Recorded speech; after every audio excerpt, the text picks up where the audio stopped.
Welcome back to my training room.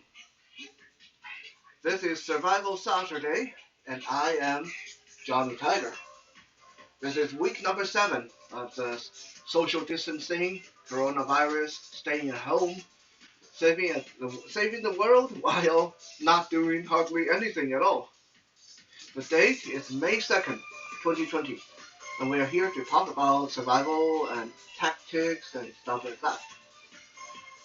But what we have to talk about today, some people may think this has nothing to do with survival or self-defense, but when we are talking about survival, we are most of the time not going to be defending against zombies.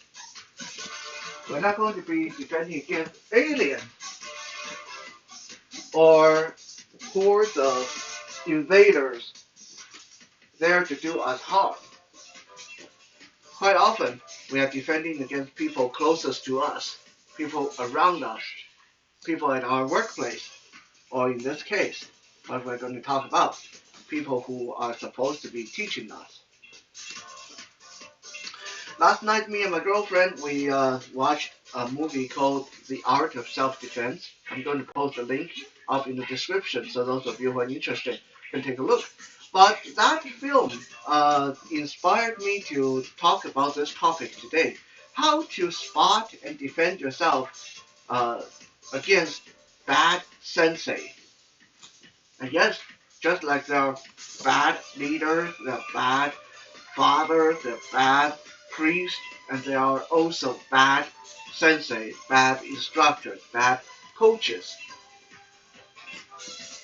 I may regret making this video later because I think some of my students are going to watch this and take all the points I make and put them together and come to the conclusion that, I am a bad sensei. Be that as it may, I think it's a worthwhile topic to talk about. Now, before we start listing what makes a sensei bad sensei, it is important to set some distinction. Now, of course, there are good and very good sensei. Those we don't have to do anything about because those, great, they're good, they're very good, you just learn from them. Simple. But when it comes to sensei that might not be so good, not all of them are evil bastards. Some of them are not so bad. So I put them in 3 categories. There's a bad sensei, there's a so-so sensei, and then there's a good sensei that might not be for you. Why is it important to make these distinctions? Because nowadays, the power of press, the power of words is greater than ever was in human history. What you go and say about this sensei is going to make a big impact on their reputation, and their school, and their business. Now, if they are bad, then obviously they deserve everything you can say about them, or every negative thing you say about them. But if you're just a so-so sensei, he's not bad, but he's not good either.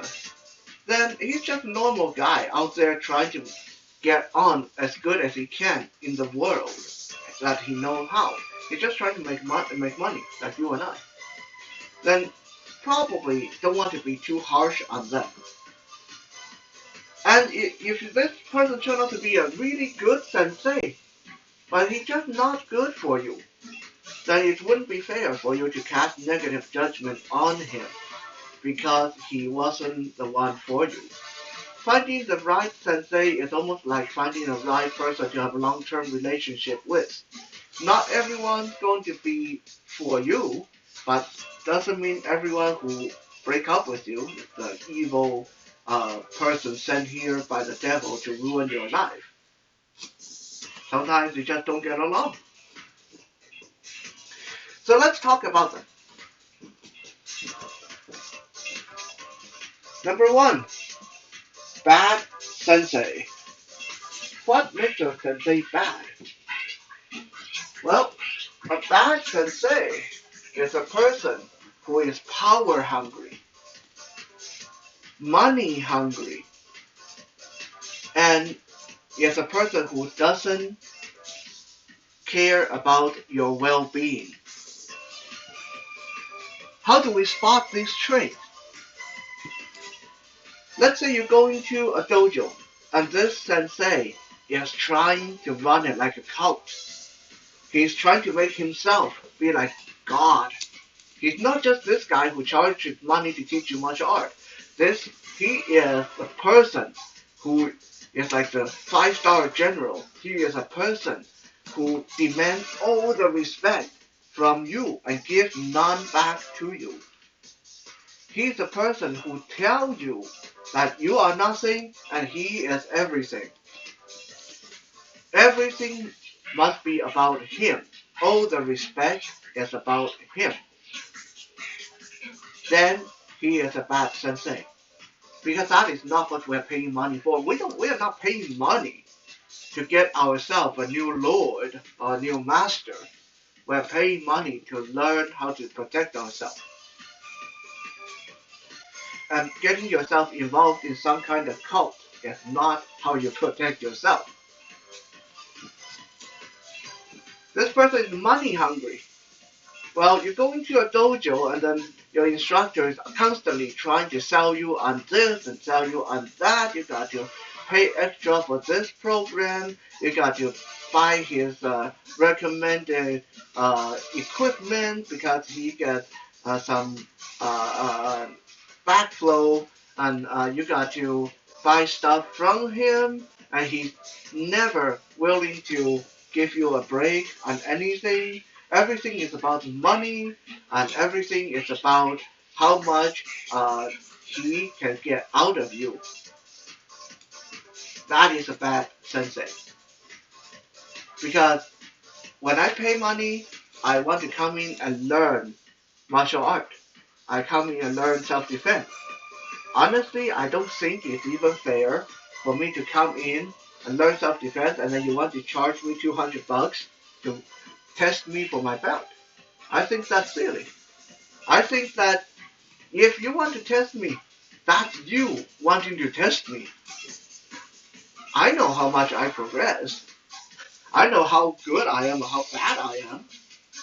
Now, if you want to test me, then I already paid you all that money for the membership. I shouldn't have to pay you extra for you to just fail me and tell me I have to pay you another year of membership and test me and fail me again. And you guys can see where I'm going with it. It's such an easy way for them to make money when it's like that. But, okay, I understand. Sometimes the instructor wants to get paid a little bit of extra because running exams is a very tiresome procedure. But there is a limit. Charging $50, $100 for an exam, maybe. But charging $900 so you can test for your black belt, now that's just getting to the money grubbing category. Because that's telling me you not only have to know your stuff, you have to be very rich to get your black belt. Why do you guys think that after 30 years training in martial arts, I still wear a brown belt?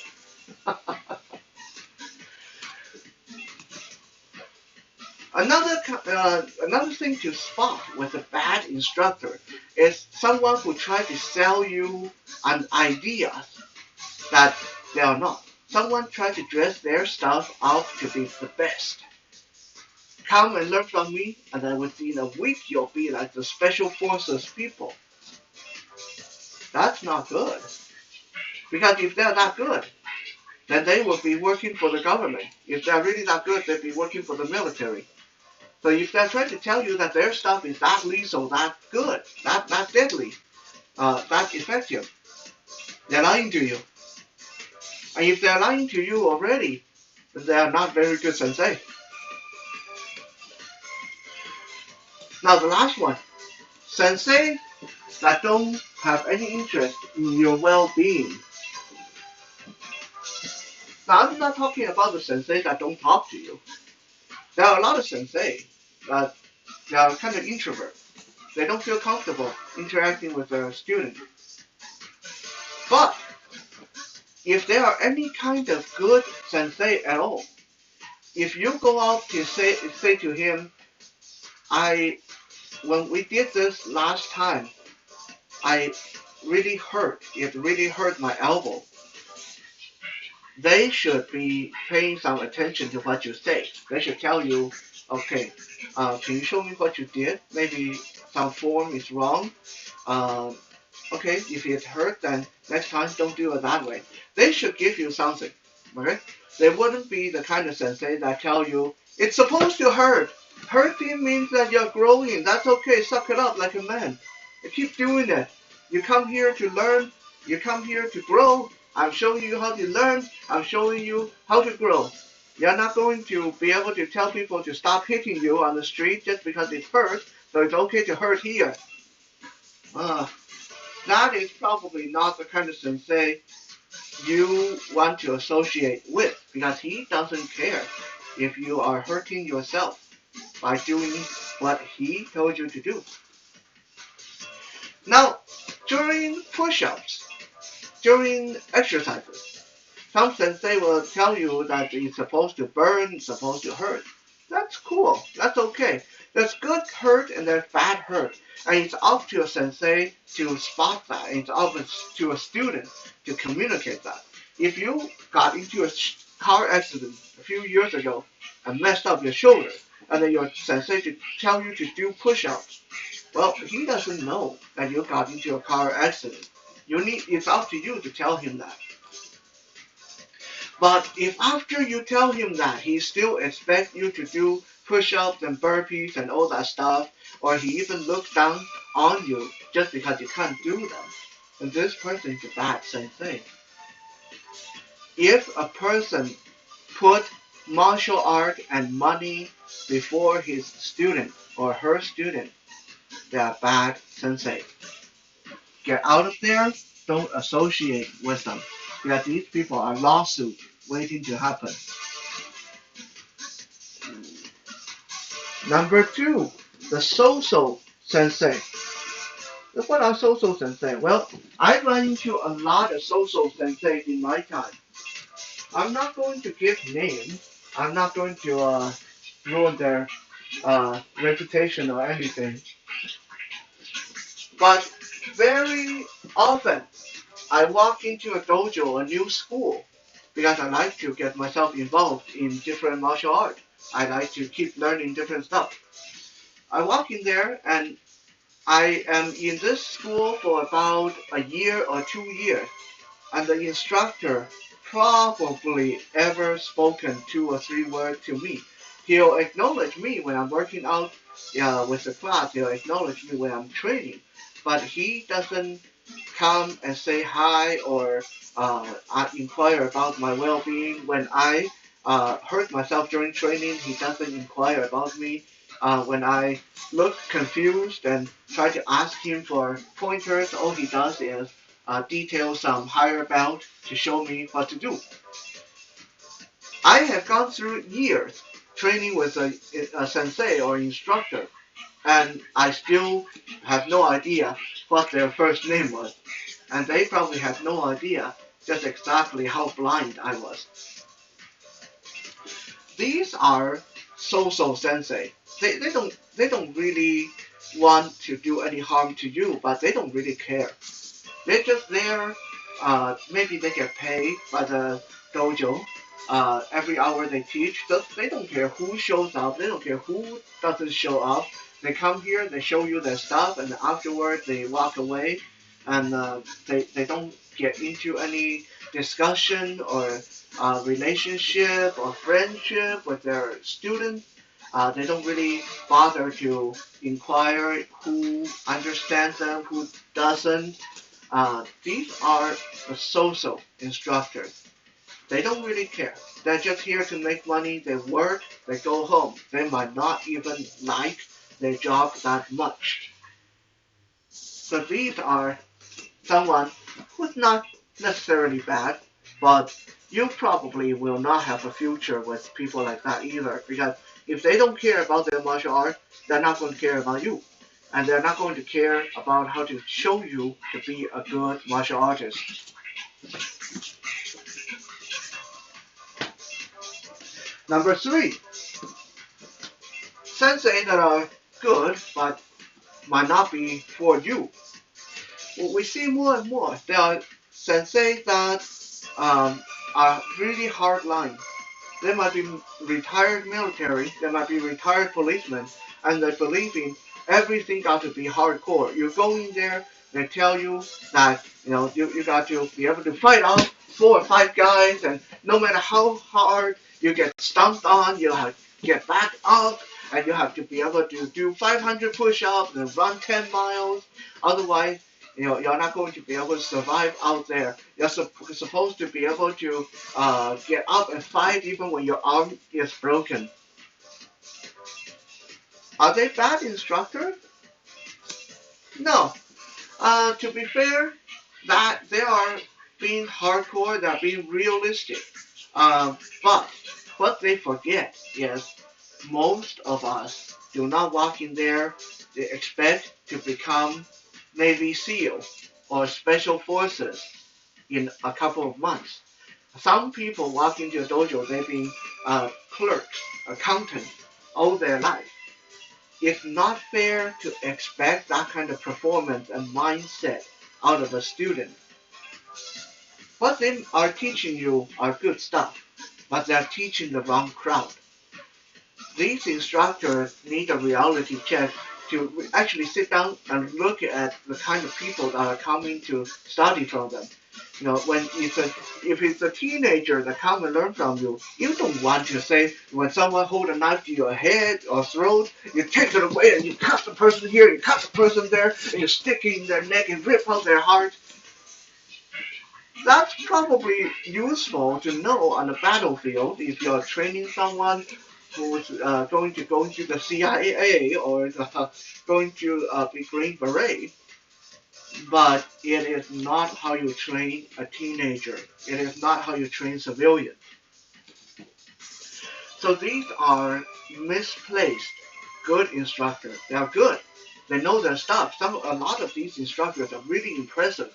If you ask them to show you, demonstrate for you, they can show you some almost magical things they can do with their body. They're like ninja. They're like modern elite warriors.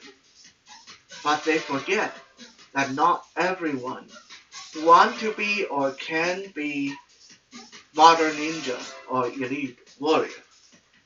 They need to drop themselves down to the student level and think of us as people and rather than special force project. So these are the good instructors that probably are not for you. There are also instructors that are too soft. You come in, they're friendly to everybody, and let's everybody have fun. Everybody come in and play and learn some self-defense technique and talk and have a good time and social networking, support each other. Some people will say these instructors are not good because they're too soft. What the technique they teach don't work. They're teaching techniques that are not hardcore enough. Again, they are not bad instructors. A lot of people like instructors like that. They are good people trying to do things the best they know how. They're just not good instructors for you. Maybe you are out there looking to be special force material. Maybe you're out there trying to learn some ancient assassination techniques so you can avenge your long deceased relatives. But not all instructors are going to be able to teach you like that. That's on you, not on them. So just to recap, we have bad instructor, someone who is power hungry, money hungry, doesn't give a rat's ass about your well-being. We have the social instructor, who's just there to earn their paycheck. They don't really care one way or another what happened. And then we have the good instructor, too hardcore, too softcore. They know what they're talking about. They work great with some people, but they are just not your cup of tea. And that's fine. In the end, how to protect yourself from being ripped off by instructors, how to protect yourself from being hurt by instructors is two things. First, learn to spot what kind of instructor are they. Learn to spot if they're lying to you. Do your research. Type their name, their school name into Google. Read up on them. Do they really have the credentials they say? What they're telling you. If they say karate is the best martial art in the world, type that in Google and see what you find. Karate versus MMA. Karate versus kickboxing. Play around with that. You will find a lot of surprising things that your instructor may not want you to see. So first, find out what kind of instructor they are. Identify if they're lying to you. And part two, learn to say no. Learn to walk away. You are the one with the money. You are the one with the freedom. You are the one that should be benefiting from this training. If they are not for you, if they're bad to you, if they don't care about you, it's totally up to you to say, no, I don't want to pay for this, and walk away. There's nothing wrong with that. So with that, we come to the end of this episode of Survival Saturday. Originally I was going to show some techniques today at the end of the video, but it is getting a little bit long. So let's wrap it up, and I will see you guys again tomorrow when we do our Soul Search Sunday. For now, stay safe, stay strong, and stay healthy.